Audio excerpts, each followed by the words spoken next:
왔어요. 밖에는 봄비가 주로 내리고 있는데 우리 심령에도 하나님이 생명의 봄비가 넘치기를 원합니다. 우리 옆에 분이 오늘도 심령 속에 생명의 봄비가 넘치기를 바랍니다. 이렇게 인사합시다. 다시 한번 생명의 봄비가 넘치기를 바랍니다. 옷은 전혀 봄이 아니에요. 아직은 옷은 전부 겨울인데 날씨만 지금 봄으로 바뀐 것 같습니다. 자, 오늘 창세기 강의 22번째 시간입니다. 지난 시간을 좀 정리해요. 아브라함 생애는 4번째 시간에 지금 우리 12장부터 창세기 강의를 새롭게 시작했는데 오늘 4번째지요. 아브라함이 가나안 땅에 기근으로 인해서 애굽으로 내려가죠. 내려갔다가 아내를 빼앗기는 시험을 당하고 다시 배드리니까 롯과의 갈등이 생기고 다시 돌아와서 예배를 헤브론에서 제단을 쌓으니까 또 오늘과 같은 롯을 구출해야 되는 믿음의 테스트가 기다리고 있어요. 여러분 창세기 지금 12장부터 24장까지 보면 하나님이 아브라함을 믿음의 사람으로 만들어 가시는 과정이라는 것을 금방 알게 됩니다. 그리고 그 제단은 굉장히 의미가 있는 것은 테스트해 가는 거예요. 그 사람 아브라함의 생애의 시험을 통해서 뭐랄까요? 제단의 질을 시험하는 테스트라는 사실을 알게 됩니다. 그러면서 아브라함은 점점 믿음의 사람이 되어가고 있는 것이죠. 오늘 본문이 굉장히 길지만 여러분 내용은 간단합니다. 근데 이렇게 장황하게 설명한 이유가 있겠죠, 여러분? 쉽게 얘기하면 조카 롯이 전쟁의 포로가 되어서 가축도 뺏기고 재산 다 빼앗길 때 그 소식을 듣는 아브라함이 조카 롯을 구출하러 가는, 즉 전쟁을 일으켜서 롯을 구출하는 그런 장면입니다. 우리가 이 롯이 소돔에 속해 있기 때문에 그 소돔에 일어난 전쟁에 예일 수가 없죠. 롯도 결국은 전쟁 포로로 잡혀가고 가축과 이 모든 것들을 빼앗깁니다. 자, 거기서 아브라함이 롯을 구출하는데요. 내용은 그 내용인데 이 전쟁의 발단은 이렇습니다. 오늘 내용이 좀 그 긴 게 12절까지가 다 그 전쟁의 내용인데요. 한마디로 그 당시는 도시국가였어요. 도시국가. 그래서 왕이라고 붙이지만 우리 같은 지금 큰 땅덩어리 왕이라기보다는 하나의 그 도시국가의 왕이다 이렇게 생각하면 됩니다. 그 당시 이 소돔과 고모라는 12년 동안 이 엘라만 그돌라오멜에게 이 조공을 바쳤어요. 이 당시는 결국 강한 도시 국가 왕이 약한 도시 국가를 점령해서 일단 평화 유지 비용으로 조공을 받는 거죠. 또 약한 국가는 조공을 바치는 것입니다. 일종의 조공은 여러분 그 당시로 보면 평화 유지 비용이에요. 지금을 말하면 강대국이 약속을 괴롭히지 않는 대신에 너희들이 조공을 바쳐라 이런 것이지요. 근데 어느 날 소돔과 고모라가 생각해 보니까 우리가 이제 조공을 바치지 않아도 될 것 같다 이런 생각을 한 것이지요. 그만큼 힘이 강해졌다는 의미예요. 조공을 바치지 않아도 이제 우리는 괜찮다고 생각한 것이죠. 그래서 12년 동안 조공을 바쳤다가 13년째 조공을 바치지 않았으면 1년 동안 문제가 없는 것 같아요. 근데 이런 상황을 받은 이 엘라만 그돌라오멜이 이건 말도 안 돼. 이들이 그대로 받아들일 수 없는 거죠. 조공을 받다가 지금 이것들이 반란을 일으킨 것이거든요. 배신을 하고 조공을 바치지 않는 겁니다. 그래서 결국 이 북쪽 연합군 엘라만 그돌라오멜이 네 나라 연합해서 네 나라 연합군을 만들어서 다시 이 남쪽에 있는 이 5개 도시국가를 전쟁을 하는 거지. 쳐들어가는 것이죠. 왜? 이유는 한 가지. 다시 옛날처럼 조공을 받으려고요. 오늘 본문에 보면 엘라만 그돌라오멜, 고이망 디달, 시나랑 아므라벨, 엘라사랑 아리옥 네 왕이 연합해서 남쪽 지역에 있는 소돔왕 베라, 고모라왕 바이피르사, 아드마왕 시납, 스보미왕 세메벨, 벨라고 소아랑을 치는 것이에요. 그러니까 북쪽 네 나라가 연합해서 주동은 물론 엘라만 그돌라오멜이고요. 남쪽 5개 도시국가를 전쟁을 쳐서 다시 조공을 바치도록 하는 그런 전쟁입니다. 한마디로 북쪽 4개 연합군과 남쪽 연합군 5개 나라가 전쟁을 치르는 것이죠. 근데 결국 여러분 괜히 이들이 조공을 안 바친 거예요. 이럴지라서는 계속 바치고 있었어야 되는데 결국 패합니다. 남쪽 다섯 연합군이 패하게 됩니다. 그 중에 소돔과 고모라가 물론 속해 있으니까 당연히 패하게 된 것이지요. 거기에 그 소돔 땅에 누가 살았냐면 잘 알고 있는 롯이 거기 살았기 때문에 포로로 잡혀가고 가축과 재물도 다 빼앗긴 것이죠. 자, 11절 12절에 결론적으로 그걸 이야기합니다. 내 양의 소돔과 고모라의 모든 재물과 양식을 빼앗아가고 소돔에 거주하는 아브라함의 조카 롯도 사로잡고 그 재물까지 노력하여 갔더라. 이제 전쟁 결과죠. 근데 그 상황을 설명하자면 결국 조카 롯이 소돔과 고모라에 살았는데 포로로 잡혀갔다는 것입니다. 자, 여기서 여러분 지난 시간 살펴보긴 했지만 롯이 이런 어려움을 당한 것에 대해서 한번 생각해 볼 필요가 있습니다. 점검해 봐야 돼요. 우리가 지난 시간에 여러분 13장에서 아브라함이 양보해서 조카 롯에게 선택하게 했잖아요. 갈등이 생겼을 때 굉장히 현실적인 선택을 했어요. 목초지가 넓고 풀이 많고 또 그 생산한 것을 팔 수 있는 도시까지 겸하여 있는 이 요단들, 그러니까 소돔과 고모라를 선택한 것이죠. 근데 현실적으로 너무 똑똑하고 현명한 선택이었어요. 그래서 돈도 많이 벌고 아마 잘 살았을 것입니다. 그러나 지난주에 성경이 이야기한 대로 그 땅에는 하나님 앞에 무서운 죄인들이 살았다는 사실을 롯은 관가하고 있었어요. 그러니까 결국 그 롯의 현실적인 선택이 하나님으로부터 멀어지는 그런 선택이었다는 것이죠. 그 결과예요. 하나님과 멀어진 선택을 하는 결과가 오늘 이렇게 소돔에서 롯이 전쟁 포로가 되는 것입니다. 한순간에 이 전쟁에 휩쓸려서 모든 재산과 가축을 약탈당하고 자신은 전쟁 포로가 된 것입니다. 여러분들 반면에 아브라함을 좀 생각해 보세요. 아브라함은 그렇게 조카를 좋은 땅을 줘서 보내놓고 자기는 별 볼일 없는 헤브론 땅을 선택했거든요. 역시 거기서 장막을 치고 살았습니다. 분명히 목축도 별로 성공하지 못했고 뭐 이름도 별로 떨치지 못하고 살았을 것입니다. 근데 여러분 아브라함은 이 전쟁에 완전히 지금 속해 있지 않아요. 아브라함은 오늘 이 북쪽 연합군이 이 땅에 쳐들어오지 않습니다. 아브라함이 사는 데는 약간 이 생각이 왜 아브라함 땅에 쳐들어오지 않았지? 이유가 있어요. 별 볼 일 없는 땅이기 때문에, 이 헤브론 땅이 별 볼 없는 땅이기 때문에 또 약간 외지기도 했어요. 그래서 전쟁통에 휩쓸리지 않습니다. 뭘 이야기하냐면 여러분 결국 똑똑하게 인간의 지혜를 발휘해서 선택한 롯의 땅에는 전쟁이 생겨서 쫄딱 망하고, 아브라함은 사실은 좀 하나님 말씀대로 살려고 어떻게 믿음의 선택을 하는 그 땅에는 전쟁이 일어나지 않고 안전을 담보받을 수 있었다는 것이에요. 어떻게 보면 롯의 약삭빠른 이런 선택이 그를 정말 복되게 했느냐?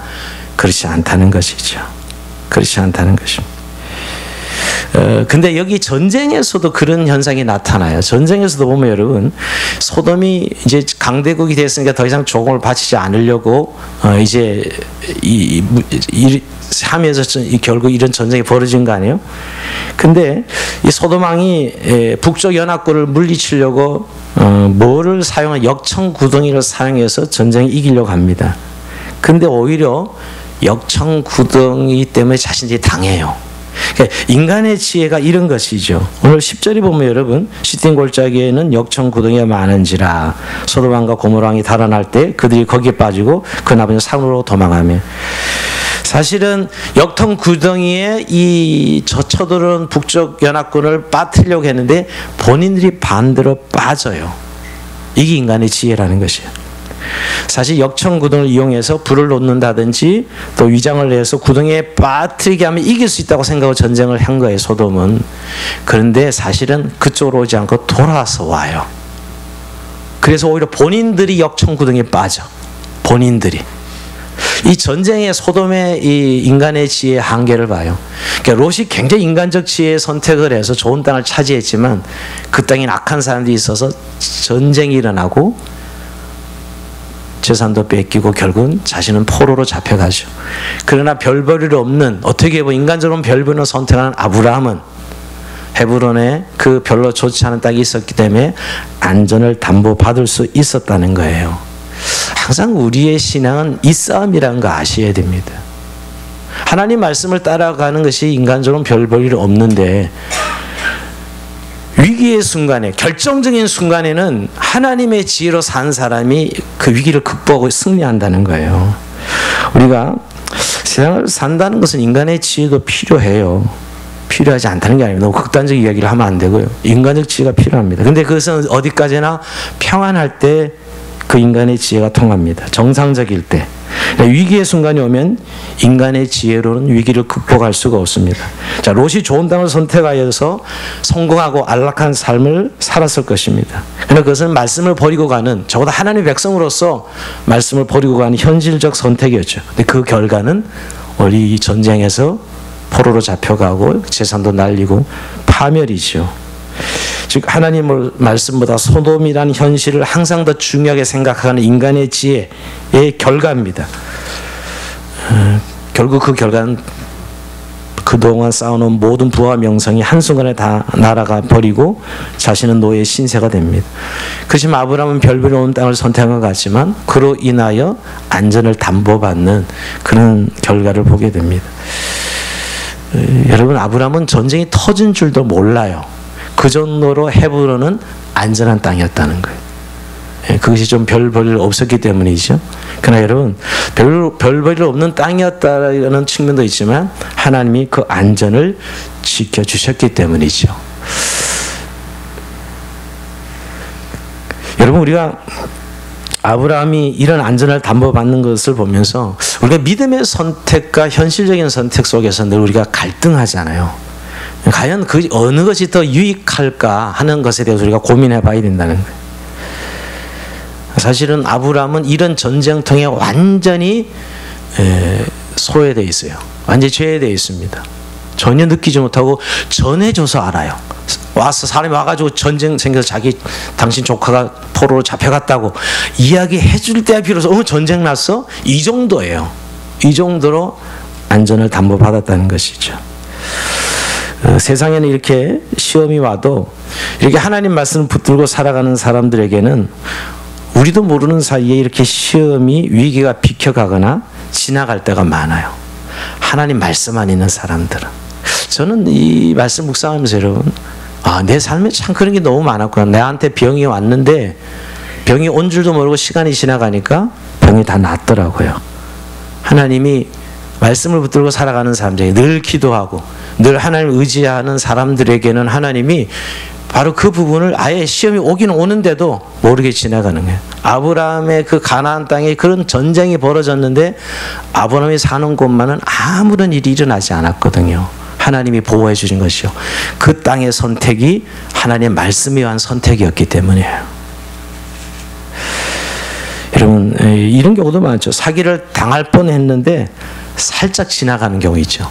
만약 그때 내가 걸렸으면 그냥 돈 2천만 원 뺏기는 건데, 사기당하는 건데 그 다음 사람에게 걸리고 난 안 걸렸어. 이런 경우들이 있죠. 우리에게 시험이 이렇게 찾아오는데 우리가 정말 하나님 말씀 안에 거할 때 그 하나님이 그 위기를 지나가게 해주신다는 거예요. 우리도 모르는 사이에. 말씀을 따라가는 자들에게 하나님이 이렇게 아브라함을 지켜주셨듯이 우리의 삶도 지켜주신다는 거예요. 한 정도 이런 일이 여러분들에게 많았을 거예요. 분명히 저기 시험인데 나도 모르게 지나가 버리게 해주신 것이죠. 내가 늘 은혜를 사모하고 하나님의 말씀 안에 있기 때문에, 또 자기 백성을 사랑하시는 하나님으로 말미암아 꼭 지나가게 해주시는 것이죠. 오늘 이런 의미에서 아브라함은 완전히 이 전쟁통에서 안전을 담보받게 됩니다. 근데 여러분, 이제 문제는 여기서부터 이 조카 롯이 포로로 잡혀가고 다 빼앗긴 것을 소식을 듣게 되었을 때 문제죠. 자, 13절에 보면 이렇게 얘기합니다. 도망한 자가 와서 히브리 사람 아브라함에게 알리니 그때 아브라함이 아므리 수소 마므리의 상수리 숲을 근처에 거주하였더라. 마므리는 에스겔의 형제요 또 아넬의 형제라. 이들은 아브라함과 동명한 사람들이었더라. 자, 아브라함은 조카 롯이 포로가 됐던 소식을 듣고 어떤 생각을 했을까요, 여러분? 여러분의 입장이면 아브라함이 조카 롯의 소식을 들었어요. 전쟁 포로가 되었다는 것을. 고민했을 것입니다. 왜냐하면 인간적으로 너무 섭섭한 것이었거든요. 그렇게 조카가 자기가 양보했다고 그렇게 좋은 땅을 선택해서 그렇게 떠나갈 줄은 사실 몰랐을 거예요. 얼마나 섭섭했을까. 그래 좋은 땅 선택에 가디만 욕심 부려 가더니만 꼴 좋게 잘 되었다. 아마 이런 마음을 가지지 않았을까요? 너는 당해도 싸. 뭐 이런 생각. 섭섭함이 있었기 때문에 같이 가나안 땅에 가서 같이 끝까지 뭔가 해결해서 살려고 하지 아니하고 좋은 땅을 선택해 간 롯을 향하여 아브라함은 그렇게 생각했을 거예요. 우리는 이런 마음이 다 있죠, 그죠? 우리나라 아리랑 가사를 보면 나를 떠나간 님은 뭐 꼭 신일도 못 가서 발병이 나야 아주 속이 시원한 민족이 아리랑 가사에 나옵니다. 나를 떠나간 님은 발병이 나야 돼. 그런 생각이 좀, 오늘 아브라함의 마음이 그런 마음이 들지 않았을까? 그 소리를 딱 듣자마자 그래 꼴 좋다 너. 섭섭한 마음이 아마 그 마음과 여러 교차됐을 거예요. 그렇지만 여러분, 롯이 하나밖에 없는 혈육이고 같은 믿음의 백성이라는 사실은 분명해요, 그죠? 노예로 팔려가서는 안 된다고 생각했을 것입니다. 그리고 지금 롯에게는 분명 누군가의 도움이 필요하다는 사실을 아브라함은 생각한 것이죠. 그래서 결국 롯을 구해야 되겠다 생각하고 전쟁에 나갑니다. 여러분, 여기 이 부분이 제일 이해가 안 돼요. 아브라함이 도대체 뭔데 아무리 조카 롯이 그런 위기에 빠졌다고 야 전쟁에 내가 나가자, 롯을 구출하자, 이런 생각을 하는 것입니다. 정말 아브라함의 마음속에 있는 이 그 형제사랑, 요즘 말로 하면 지체의식이죠. 한 고륙이고 한 믿음의 백성이고 말이에요. 그 전에 섭섭한 거 생각하면 그냥 에이 너 당해도 싸 이러고 싶지만, 지금 마음은 하나님의 말씀의 관점에서 보면 그를 구출해야 된다는 생각을 하게 됩니다. 그래서 여러분 믿음으로 구출해요.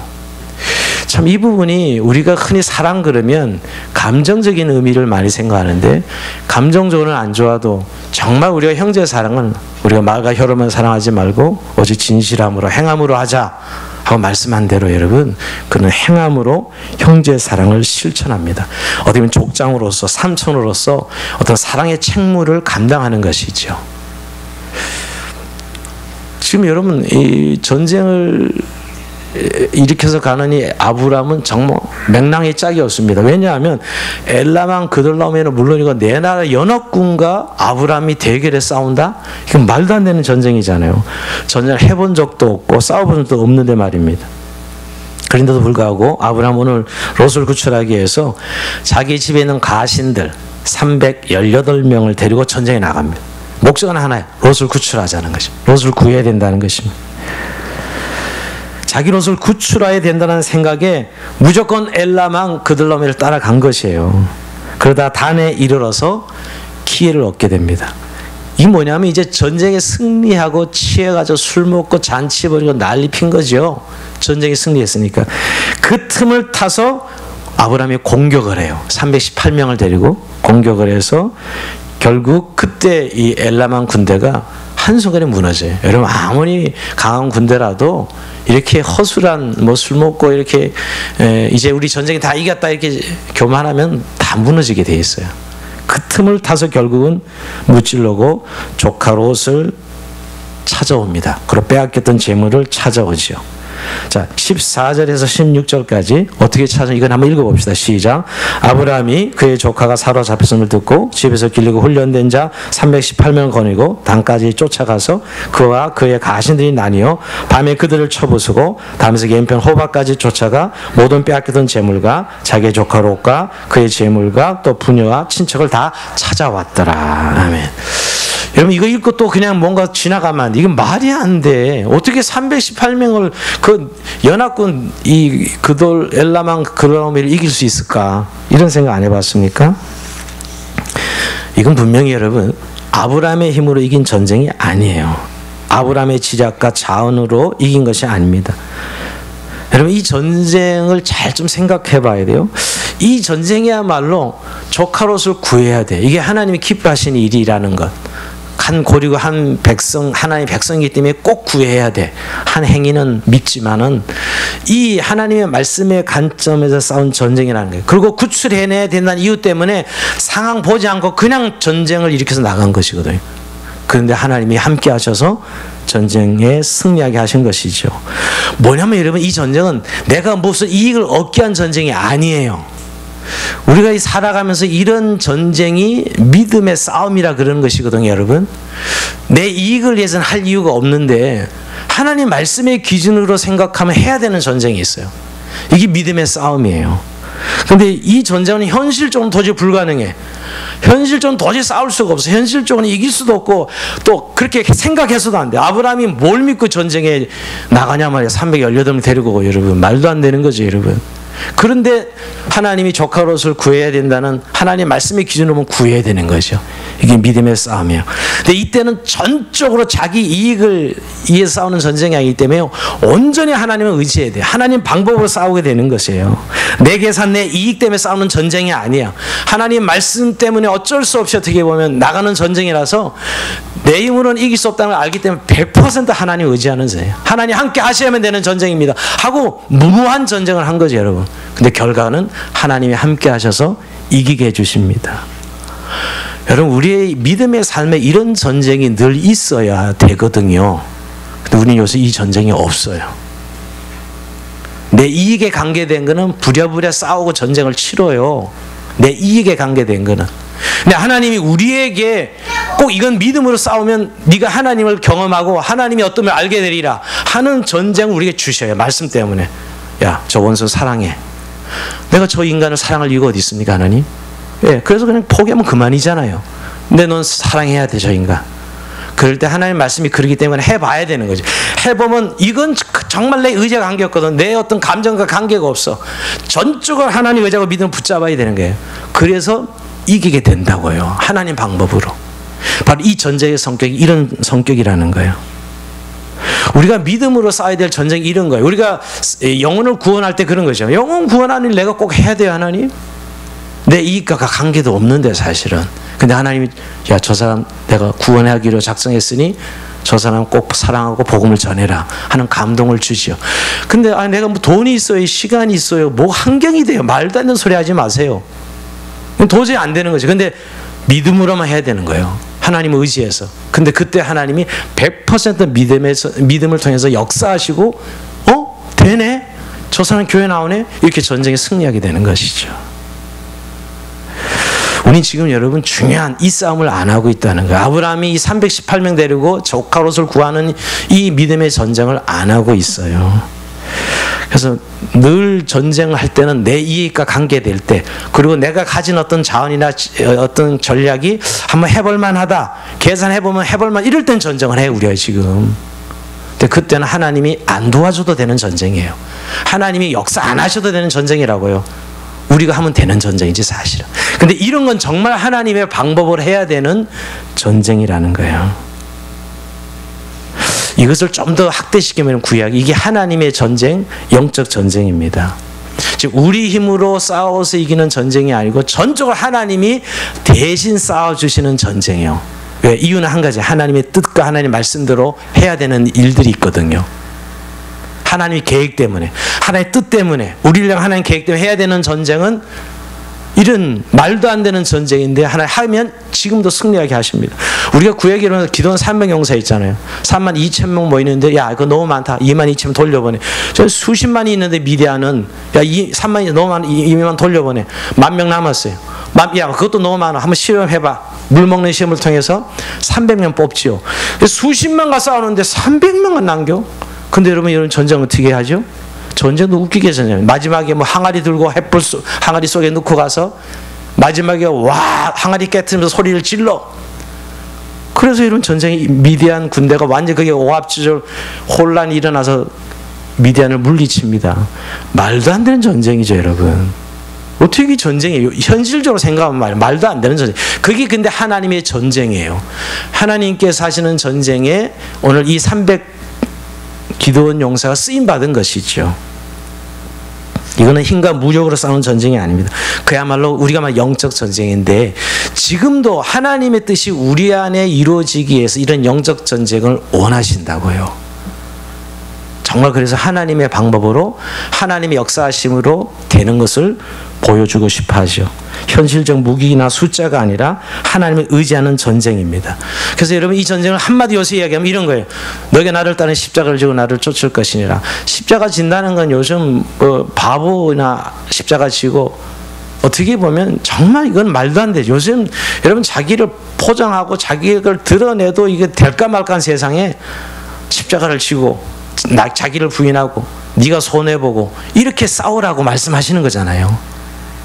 근데 이 전쟁은 하나님의 전쟁이에요. 그럴 때 내가 너의 삶에 네 사건 속에 개입해서 내가 이기게 해주겠다는 거예요. 그럴 때 우리가 하나님은 정말 살아 계시는구나, 하나님 정말 역사하시는 분이구나, 그때 체험하는 것이죠. 우리가 이 문제는 지금 안 하고 있다는 데 문제가 있는 거예요. 이 전쟁. 우리가 딱 318명, 야, 말도 안 돼. 현실적으로 롯은 그냥 어쩔 수 없어. 네 운명이야. 네가 그걸로 갔으니 뭐 어떻게 되겠니?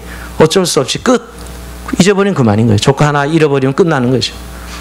오늘 아브라함은 근데 미운 이 조카를 구출하러 간 전쟁이 바로 이 전쟁입니다. 지금도 여러분 우리가 싸우는 전쟁 중에 이 전쟁을 다시 회복해야 돼요. 하나님 말씀 때문에, 하나님 원하는 뜻 때문에 하는 전쟁. 현실적으로 말이 안 돼. 이건 싸울 수 없지만 하나님 방법으로 이기게 하는 전쟁이에요. 굉장히 표정들이 묘한 표정이신데, 예, 옆에 분에게 영적 전쟁 꼭 하셔야 됩니다. 이렇게 이야기해 주세요. 영적 전쟁 꼭 하셔야 돼요. 편안하게 사는 건 좋은데 아무것도 없어요. 하나님이 체험될 게 없어요. 그냥 내가 노력하는 만큼 사는 것밖에 없어요. 별로 하나님이 필요하지 않습니다. 요즘은 이 영적 전쟁을 안 하면. 아브라함이 만약에 조카를 구출하는 안 하겠다고 선택해서 아무리 일도 일어나죠. 자기 혼자 편하게 잘 먹고 잘 살았겠죠. 믿음과는 아무런 상관이 없는 것이죠. 이러고 나서, 이 전쟁에 승리하고 나서 여러분 이제 그야말로 이락 영웅이 돌아옵니다.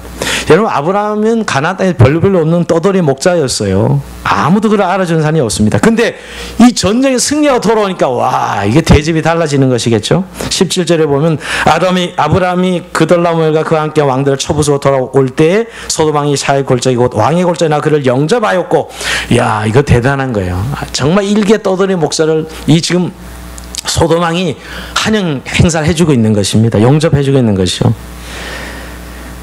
이런 경우 하나님이 높여서 내가 올라가는 경우죠. 이때가 조심해야 돼요. 이때가요. 하나님 때문에 이름이 높아진 거죠. 우리가 이런 은혜를 좀 체험했으면 좋겠어요. 하나님 때문에 우리의 이름이 높아지는 것입니다. 그때 여러분 소돔왕만 영접하러 나온 것이 아니라 살렘왕도 영접하러 나옵니다. 자, 18절입니다. 18절 한번 읽어볼까요? 시작. 살렘왕 멜기세덱이 떡과 포도를 가지고 나왔으니 그는 지극히 높으신 하나님의 제사장이었더라. 자, 여기 살렘은 평화란 뜻이고 멜기세덱은 의란 뜻이에요. 의의 왕이란, 의의 평화의 왕, 이게 멜기세덱의 이름인데요. 하나님의 유명한 종이었다. 하나님 제사장이었다 합니다. 참 이게 어디서 나왔는지 몰라도 이게 하나님의 제사장이고 믿음 있는 왕이었다, 이게 성경은 이야기합니다. 근데 이번 전쟁의 승리로 아브라함의 소문을 듣고 찾아온 것이죠. 그리고 그를 축복합니다. 그 떡과 포도주를 가지고 나서 아브라함을 영접해요. 이 떡과 포도주는 물론 그 당시에 배가 고파서 이들을 음식을 먹여주는 의미도 있어요. 그러나 떡과 포도주가 또 성찬과 연결해 시켜보면 굉장히 어떤 영적 교제의 의미를 가지고 있는 것이죠. 떡과 포도주를 공급하죠. 그리고 축복합니다. 물론 기도해 주는 것입니다. 아브라함을 말씀으로 축복하는 것이죠. 아브라함의 큰 선물과 상급이에요. 멜기세덱이, 이 살렘왕 멜기세덱이 어떻게 축복하는지 19절에서 20절까지 한번 읽어봅니다. 시작. 그가 아브라함에게 축복하 이르되 천지의 주제이시오 지극히 높으신 하나님이여 아브라함에게 복을 주옵소서. 너희 대적을 내 손에 붙이신 지극히 높으신 하나님을 찬송할지로다 하며 아브라함이 그 얻은 것에서 10분의 1을 멜기세덱에게 주었더라. 예. 근데 여러분, 여기 이 멜기세덱의 축복을 보면 절대 아브라함을 영웅으로 만드는 기도가 아니에요. 아브라함 칭찬이 아니에요. 하나님 너에게 복을 줘서 이 전쟁에 승리하게 했다라는 거예요. 사실은 대적을 아브라함에게 붙이신 하나님 이름을 높이고 있습니다. 여러분, 여기서 멜기세덱의 축복을 통해서 아브라함에게 중요한 사실을 깨닫게 합니다. 이번 전쟁에 승리하게 한 것은 전적으로 하나님의 역사지 어떤 아브라함의 전략이나 지략이나 힘에 의해서 이기지 않았다는 걸 분명히 확인시켜주고 있는 것이죠. 여러분, 참 이게 너무너무 중요해요. 여기 멜기세덱은 나중에 히브리서 7장 8장에 가면 그리스도의 예표로, 멜기세덱은 결국 그리스도와 같은 예표하는 거예요. 구원의 예표로 이 멜기세덱을 설명해요. 그러니까 구약의 예수님이야. 지금 예수님이 아브라함을 영접해서 지금 축복하고 있는 것이죠. 이 장면이 이제 굉장히 중요한 의미를 가지고 있는 이 때문입니다. 여러분 히브리서 7장 1절에서 3절까지 길어서 제가 읽지는 않지만 맨 마지막에 보면 이런 말이 나옵니다. 곧 평강의 왕이요 아버지도 없고 어머니도 없고 족보도 없고 시작한 날부터 없고 생명의 끝도 없어 하나님의 아들과 닮아서 항상 제사장을 잇느니라. 이게 바로 예수님의 모습이거든요, 여러분. 그러니까 구약의 멜기세덱이 결국 신약의 예수님을 예표하는 사람이에요, 제사장으로. 그러니까 지금 아브라함이 구약에 예표된 예수님을 예수님이 영접해주는 그런 내용이죠, 여러분. 어마어마한 거죠. 사실 이 사건을 통해서 결국 구약의 이 아브라함의 승리가 결국 하나님의 전적인 은혜요, 하나의 뜻 가운데 이루어진다는 사실을 확인시켜 줍니다. 그래서 오늘 이 아브라함은 그 답례로 11조를 드립니다. 자, 이것도 중요해요. 지금 우리의 단순한 11조가 아닙니다. 전쟁에 승리했는데 이 11조를 드린다는 건 10분의 1을 가지시고 10분의 1은 내가 먹겠습니다, 이런 의미가 아니에요. 이 11조를 드리는 이유는 전쟁의 모든 승리는 하나님의 승리였습니다 라고 고백하는 것이죠. 하나님의 도우심으로 이 전쟁에 승리했습니다를 인정하는 고백이에요. 11조를 세금으로 생각하는 분들이 의외로 많더라고요. 교회에 내는 세금. 요새 그렇게 이야기하는 분은, 여러분 11조 제도의 의미를 보면 내 시간, 내 삶의 모든 재물이 하나님 것입니다, 하나님 것부터 왔습니다는 신앙 고백 의미가 11조예요. 10분의 1은 하나님 것, 10분의 9가 내 것이 아니라 이 모든 승리는 하나님께서 온 것입니다 하는 것을 고백하고 영광을 돌리는 거죠. 감사한 것이죠. 여기서 아브라함의 믿음이 이제 또 한층 뛰어 올라가는 것을 봐요. 아, 정말 하나님이 하신 전쟁이구나를 살렘 멜기세덱 이야기를 듣고서 고백하면서 11조를 드리는 겁니다. 그리고 나서 여러분 이제 살레방 이 멜기세덱은 그렇게 11조를 받고 축복하는 걸로 끝나지만 소돔왕도 나왔잖아요, 여러분. 소돔왕은 아브라함에게 이렇게 제안합니다. 21절에 보면 굉장히 현실적인 제안을 해요. 소돔왕이 아브라함에게 이르되 사람은 내게 보내고 물품 내가 가져. 네가 전쟁에 승리했는데 그러면 사람은 내가 다시 받겠고 그 물품은 네가 다 가져가, 재물은 네가 다 가져가. 아주 굉장히 너그러운 제안을 합니다. 고대에는 전쟁에 승리하면 다 가지게 돼 있거든요. 전쟁 전리품을 다 차지하는 겁니다. 근데 사람도 전리품이고 그 재산도 전리품인데 반으로 반띵하자는 거죠, 여러분. 사람은 내가, 물품은 네가 가져가라, 이렇게 제안합니다. 근데 이 제안에 대해서 아브라함이 어떻게 결정하죠? 이런 제안에 거절해요. 자기는 아무것도 가지지 않겠다. 이게 굉장한 엄청난 이야기예요. 이 당시 전쟁이 끝나고 나서 이런 이야기는요. 자, 22절 23절 한번 읽어봅니다. 시작. 아브라함이 소돔왕에 이르되 천지의 주제이시여 지극히 높으신 하나님 여호와께서 내 손을 들어 맹세하노니 내 말이 내가 아브라함을 치부하게 했다 할까요? 내게 속한 것은 실 한 오락이나 들매끈 한 가닥도 내가 가지지 아니하리라. 하나도 난 가질 수 없다 얘기합니다. 반씩 나누자가 제안했는데 돌아오는 대답은 나는 아무것도 가지지 않으니까 다 가져가라. 여러분, 이건 굉장히 중요한 두 가지 아브라함의 중요한 신앙 고백이에요. 이 믿음의 전쟁을 겪고 나서 아브라함의 신앙이 완전 달라진 거예요. 물론 그 전에 지금 애굽에 내려갔을 때도 한번 경험했고 조카 롯과의 갈등에서도 경험했듯이 이제 안 것이에요. 아, 내 필요는 하나님이 채우시는 것이지 절대 이 전쟁의 전리품으로 나를 채우지 않을 것이다. 이런 경험이 있잖아요. 애굽에 내려가서 바로가 주는 그 재산을 가지고 왔잖아요. 굉장히 부끄러워했을 것이에요. 자기 마누라 누이라고 속여가지고 일이 벌어졌는데 사실 그 보상해 줬을 때 그 재산 가지고 올라왔거든요. 근데 그 재산이 자기 거가 아니라는 사실을 알았던 거예요. 오늘도 그래서 이 전리품을 받지 않겠다고 하는 것이죠. 그리고 자신의 모든 소유는 하나님이 채워주신다는 사실을 그는 고백하고 있는 것입니다. 세상의 방법으로 부자 되기를 원하지 않는 것이에요. 그래서 아브라함은 재물과 사람들을 모두 돌려주는 쪽으로 결정을 내리는 것이죠. 여러분, 아브라함은 이번 전쟁으로 일약 한번 부자가 될 수 있었어요. 정말 엄청난 부자가 될 수 있었습니다. 근데 그렇게 하지 않습니다. 왜냐하면 아브라함은 하나님이 주실 복이 아니라고 생각했던 것이에요. 아브라함이 지금까지 이제 이 단계를 거치면서 내가 받을 복은 네가 복이 될지라 그랬는데 하나님을 차지하는 복, 하나님과 함께하는 복이라는 사실을 이제 깨달아가고 있는 거예요. 이 눈에 보는 현실을 덥석 자기 걸로 잡지 아니하고 네가 다 가져가라 그러겠죠. 그리고 자기 것은 하나님을 차지하는 복으로 말씀을 붙드는 것이죠, 여러분. 그리고 아브라함이 살렘왕의 떡과 포도주는 받지만 소돔왕의 전리품은 거절하는 거예요, 결국. 그러니까 떡과 포도주는 하나님 주신 복을 상징해요. 그죠? 떡과 포도는 하나님 주신 복을 상징합니다. 하나님과 함께 영적인 교제의 복을 누리겠다고 결정하는 거예요. 아브라함이 처음부터 이런 건 아닌데 이 믿음의 삶을 살아가면서 깨닫게 되는 것이죠. 하나님이 함께 하심으로 자기가 누리는 복을 깨닫게 되었어요. 이번에 전쟁을 봐서도 그는 깨달은 것이죠, 여러분. 아, 내 복은 세상으로부터 오는 것이 아니구나. 하나님으로부터 오는 복이구나. 내가 누릴 복은. 이렇게. 왜? 난 하나님의 백성이기 때문이죠. 그래서 육적인 것, 세속적인 것을 선택하지 않고 신령한 것을 사모하는 것입니다. 떡과 포도는 생명의 떡이에요. 그런 의미에서. 그래서 영원한 나라, 하나님 나라를 사모하고 살기로 이 나그네 같은 세상길에서 세상 것을 가지고 살아가지 않고 하나님 것을 살아가겠다고 결정하는 내용이에요. 여러분, 그러면서 아브라함은 그때마다 배운 것이 환난 속에서 고난을 당하면, 아까 제가 제단 쌓을 때마다 제단의 질을 시험했다 그랬는데 그 세 번 다 결국 이 시험을 하면서 아브라함의 믿음이 단련되어지는 것이죠. 그래서 이 소돔왕의 제안을 거절하고 이렇게 마지막 24절에 보면 자기 함께한 젊은이들이 먹을 것, 나 동행한 아내가 에속을 마물에 분기만 채하고 다 가져가. 나는 하나도 가져가지 않겠다 이야기하죠. 이 뭐냐면 정말 하나님이 하셨어라는 사실을 깨달은 것입니다. 하나님이 보여준 영적인 복, 그것에 이 소돔왕이 생각하는 세속적인, 어떻게 보면 살렘왕은 영적인 하나님 예수 그리스도를 예표하는 거고요, 소돔왕은 세상의 마귀를 상징하는 것이죠.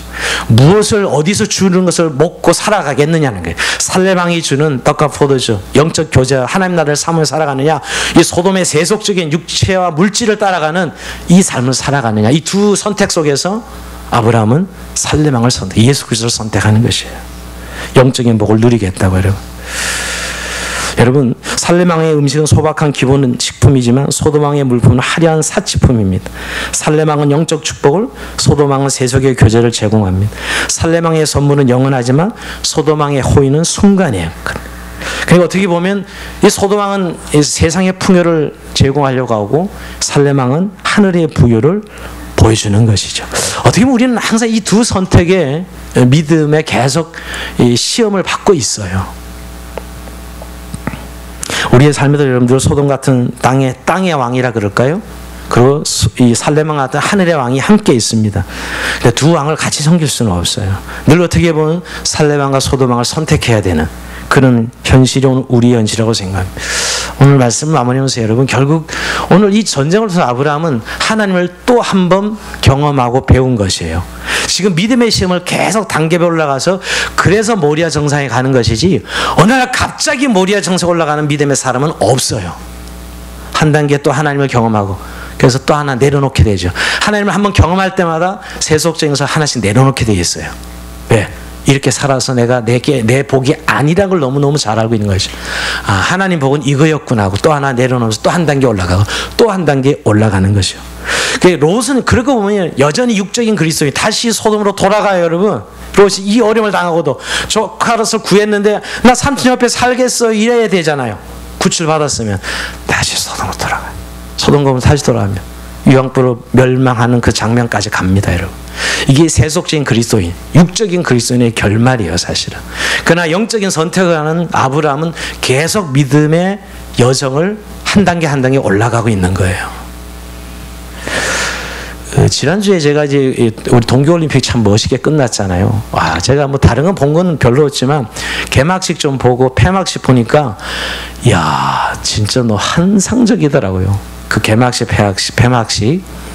야, 우리나라가 저 정도의 이 문화 예술의 수준이 있는 나라구나. 저는 그렇게 이제 어떤 과학과 예술, 뭐 요새 이런 것을 해서 뭐 드론으로 뭐 오륜기를 띄운다든가, 와, 그런 거 보면 정말 와, 이게 그냥 절로 탄성이 나오더라고요.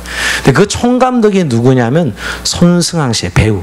손승환 씨, 제 때는 우리가 저랑 비슷한 연배이기 때문에 손승환 씨가 청춘 스타였어요, 한때는. 그럼 어느 날 사라지더라고요.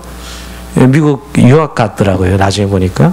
그러다 그분이 그 난타라는 걸 만들어서, 난타 이게 두드려서 그 인기 20년 동안 지금 난타 97년부터 시작했나요?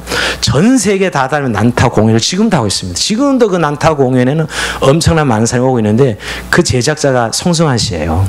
근데 요번에 개막식, 폐막식 총 감독이 송승환 씨더라고요. 그래서 오늘 인터뷰를 했어. 송승환 씨랑 인터뷰를 했는데, 제가 인터뷰를 보면서 굉장히 좀 감동이 온 게 뭐냐면, 자기 인생을 살면서 세 가지 결정, 자랑 세 가지가 있다는 거예요. 세 가지 결정.